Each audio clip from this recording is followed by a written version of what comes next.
Hi friends, வணக்கம் எல்லாருக்கும். நான் இன்றைக்கி எம்ஆர்ஐ ஸ்கேன் எடுத்தேன். அப்போது எம்ஆர்ஐ ஸ்கேன் எடுக்க சொல்ல எனக்கு ஞாபகம் வந்துச்சு, கடவுள் அறிவாளியா இல்லை மனுஷங்க அறிவாளியா?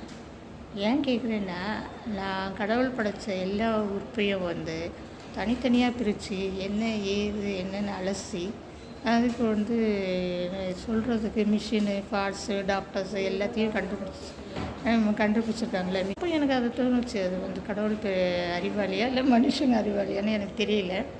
அதே போல் எனக்கு மூளை இருக்கா இல்லையான்ட்டு ஈவினிங் ரிப்போர்ட்டில் சொல்லிவிடுவாங்களாம். அது வந்தோடனே நான் சொல்கிறேன் எனக்கு மூளை இருக்கா இல்லையான்னு சொல்லிவிட்டு.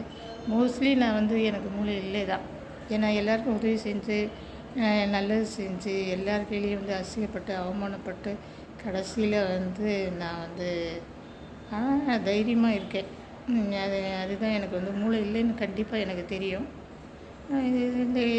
இந்த வீடியோ பிடிச்சிருந்தால் லைக் பண்ணுங்கள், ஷேர் பண்ணுங்கள், சப்ஸ்கிரைப் பண்ணுங்கள். அதுக்கப்புறம் கொழுப்பு இருக்குதா இல்லையான்னு எல்லாம் தெரிஞ்சிடும். ஈவினிங் மூளை இருக்கா கொழுப்பு இருக்கா இல்லையான்னு நாங்கள் வீடியோ போடுறேன், அதில் பாருங்கள். ஆனால் மனுஷங்கள்லாம் எனக்கு கொழுப்பு திமிரு அப்படின்றாங்க. ரிசல்ட் வந்த பிறகு தான் தெரியும் கொழுப்பு இருக்கா திமிரு இருக்கா எதுவுமே இருக்கா இல்லை மூளையே இல்லையான்ட்டு எனக்கு ரிப்போர்ட்டில் தெரிஞ்சிடும். உங்களுக்கு இந்த வீடியோ பிடிச்சிருந்தால் லைக் பண்ணுங்கள், ஷேர் பண்ணுங்கள், சப்ஸ்கிரைப் பண்ணுங்கள். கடவுள் அறிவாளியா மனுஷன் அறிவாளியா? கமெண்ட் பண்ணுங்கள் ப்ளீஸ்.